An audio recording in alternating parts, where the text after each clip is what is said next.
இப்போ நம்ம 6ஆம் பாவத்தில், அதாவது லக்னத்துக்கு 6ஆம் இடத்துல மாந்தி இருந்தால் எந்த மாதிரியான பிரச்சனையை கொடுக்கும் அப்படிங்கிறத பற்றி பார்க்க போகிறோம். இந்த வீடியோவை முழுசாக ஸ்கிப் பண்ணாமல் பாருங்கள்.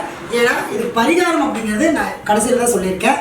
இதை உங்களுக்கு தேவைகள் இல்லை, எனக்கு 6ஆம் பாவத்தில் மாந்தி இல்லை அப்படின்னு இதை பார்த்துட்டு நீங்கள் விட்டுற வேண்டாம். நிறைய பேருக்கு ஷேர் பண்ணும்போது யாருக்கா ஒருத்தருக்கு 2 பேருக்காவது இது பலன் கொடுக்கும். இதை பார்த்துட்டு அவங்க இந்த பரிகாரத்தை செய்யும்போது என்னென்னா, அவங்க செய்யக்கூடிய பரிகாரத்தின் மூலமாக கிடைக்கக்கூடிய பலன்களில் 1% உங்களுக்கு வந்து சேரும். அதனால் கண்டிப்பாக நீங்கள் நிறைய பேருக்கு ஷேர் பண்ணுங்கள், சரிங்களா? ஃபஸ்ட்டு 6ஆம் பாவத்தில் மாந்தி இருந்தால் என்ன பண்ணும்? கடன், நோய், வழக்கு, பிரச்சனைகளை ஃபஸ்ட்டு கொடுக்கும். என்ன கொடுக்கும்? 6ஆம் பாவனாலே முதல்ல வேலைக்கு போக முடியாதுங்க. வேலை இருந்தாலும் அந்த வேலையில் நிம்மதியாக வேலை செய்ய முடியாது. ஒவ்வொருத்தரும் சொல்லுவாங்க, எனக்கு நல்ல சம்பளங்க, நல்ல கம்பெனி என்னை பார்த்துக்கிறாங்க, ஆனால் எனக்கு மனம் போய் அந்த வேலையில் ஒட்ட மாட்டேங்குது. என்னால் அந்த இடத்துல வேலை செய்ய முடியல. எல்லாரும் எனக்கு சப்போர்ட் பண்ணுற மாதிரி தான் இருக்கு, ஆனால் என்னால் அந்த இடத்துல வேலையை என் மனசை நிலைப்படுத்தி என்னால் செய்ய முடியல. ஏன்? 6ஆம் பாவத்தில் மாந்தி இருந்தால் கண்டிப்பாக அந்த வேலை செய்கிற இடத்துல வேலையில் ஒரு மனம் ஈடுபடும். முதல்ல வேலை கிடைக்கிறதுக்கே போராட்டமாக இருக்கும். அப்படியே ஏதாவது ஒரு கிரக வலிமை இருந்துச்சு, கண்டிப்பாக வேலை கிடைச்சிச்சுன்னா அந்த வேலையை இவங்களா ரிசைன்மெண்ட் வந்துடும். இல்லது வேலையாட்கள், இவங்க ஒரு கம்பெனி வச்சுருக்காங்க, வேலையாட்கள் எப்பவுமே ஏதோ ஒரு பிரச்சனை கொடுத்துட்டே இருப்பாங்க. வேலையாட்கள் அமையாது. நான் நிறைய சம்பளம் கொடுக்கறதுக்கு ரெடியாக இருக்கேன், ஆனால் வேலையாள் வர மாட்டேங்கிறேன். எல்லாமே நான் ஆர்டர் எடுத்து வச்சுருக்கேன், ஆனால் வேலையாள் இருந்தால் நான் ஆர்டர் செஞ்சுருவேன். ஏன்? அந்த ஆர்டர் மாற்றி இருந்தால் வேலையாட்கள் அமையாது. வேலைக்கு வர்றவங்க முதலாளி இருப்பாங்க, நம்மளை போட்டு வந்து எடுத்துருவாங்க, பணத்தை வாங்கி போயிடுவாங்க. கூப்பிட்டா நாளைக்கு வரேன்னு அந்த வேலையாட்கள் செய்யக்கூடிய, நீங்கள் கொடுக்குற வேலையை அவங்களால கரெக்டாக பண்ண முடியாது. அதுக்கான சூழ்நிலையை அவங்களுக்கு கொண்டு விட்டுரும். ஏன்னா நம்மளுடைய கர்மம். அடுத்தது கடன் வாங்கிட்டீங்கன்னா முடிஞ்சுங்க, அவ்வளோதான். அந்த கடனாலேயே நிறைய பேர் பார்த்தீங்கன்னா கடனால் தற்கொலை பண்ணிட்டாங்கன்னு சொல்லுவாங்க. இந்த கடன் டார்ச்சர், அந்த தாங்க முடியாமல் அந்த மரணத்தை நோக்கி பயணிக்கக்கூடிய ஒரு வாய்ப்பு, அந்த மாதிரியான ஒரு எண்ணங்களை கொடுக்கும். அப்போ அந்த 6ஆம் இடத்துல மாந்தி இருந்தால் இந்த கடன் பிரச்சனையை அதிகப்படுத்தி போகும். அதே மாதிரி எதிரி, நம்ம யாருக்கு எந்த கெடுதலும் நினைக்க மாட்டோம், நம்ம யாருக்கு எதுவும் சொல்லவும் மாட்டோம், யாருக்கு எந்த துரோகமும் செய்ய மாட்டோம், ஆனால் நம்ம பார்த்தாலே எதிரியை நினைப்பாங்க. நீங்கள் ஒரு ஆஃபீஸில் இருக்கீங்கன்னு வச்சுங்களேன், நீங்கள் நீதி நேர்மையாக கரெக்டாக இருப்பீங்க. ஒரு ஃபைலில் கையெழுத்து போனீங்கன்னா உடனே அவன் கேட்பான், ஏன் எனக்கு இந்த ஃபைலில் கையெழுத்து கொடுத்துட முடியாதா?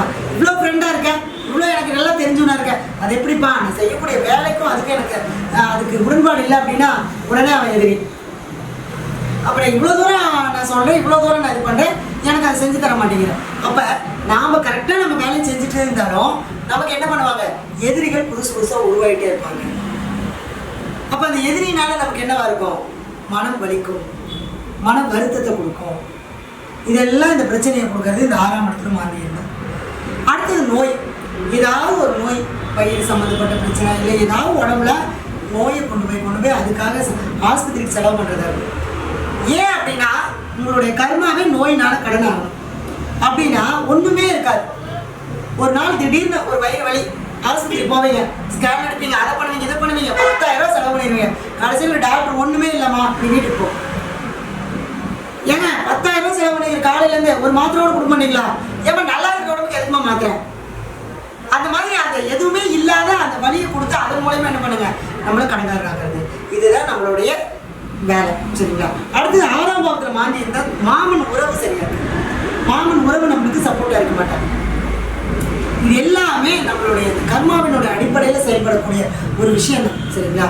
அதே மாதிரி நம்ம செய்யக்கூடிய வேலையில் வருமானம் வராது, அந்த வேலையே செய்ய முடியாது. அப்படியே மீறி வேலை செஞ்சாலும் என்னமா இருக்கும்? அங்கே எதிரி போராடி கடைசியில் வெற்றி,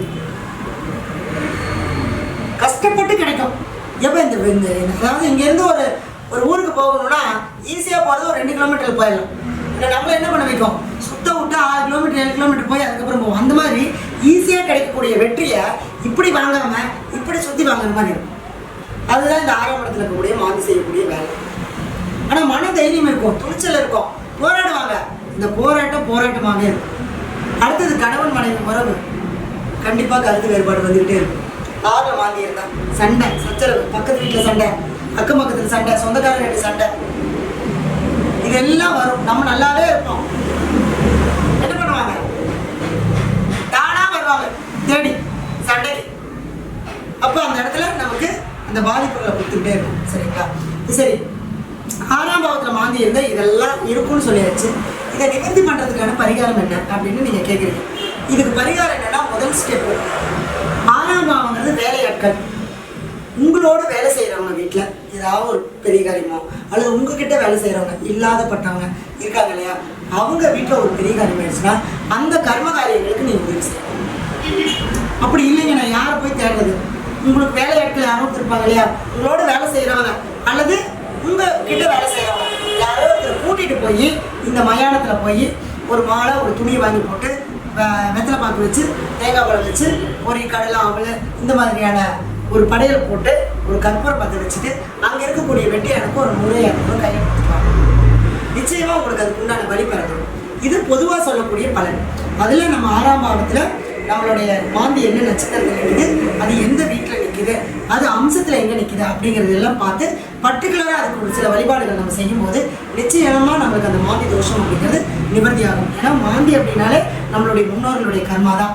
இந்த கர்மாவை நம்ம நிவர்த்தி பண்ணும்போது நமக்கு நிச்சயமாக நம்மளுடைய வாழ்க்கையில் அடுத்தடுத்த நிலைக்கு போகிறதுக்கான பயணத்தை நோக்கி நம்ம செல்ல ஆரம்பிக்கலாம். சரிங்களா? அதே மாதிரி நம்மளுடைய அலுவலகம் பார்த்திங்கன்னா ஈரோடு, திருச்செங்கோடு, சென்னையில் இருக்குது. ஆன்லைனில் ஜாதகம் பார்த்துட்ருக்கோம். நம்மளுடைய ப்ரொஃபஷனில் ஜாதகம் பார்க்குறது, ஜாதகம் எழுதி கொடுக்கறது, ஜாதகம் வந்து ஆன்லைனில் வந்து கிளாஸ் எடுக்கிறது. உங்களுக்கு ஏதாவது தேவைப்பட்ட கீழே இருக்கக்கூடிய நம்பருக்கு நீங்கள் கால் பண்ணுங்கள். எந்த பரிகாரத்தை செஞ்சாலும் நம்பிக்கையோடு செய்யுங்க, நல்லதே நடக்கும். நன்றி.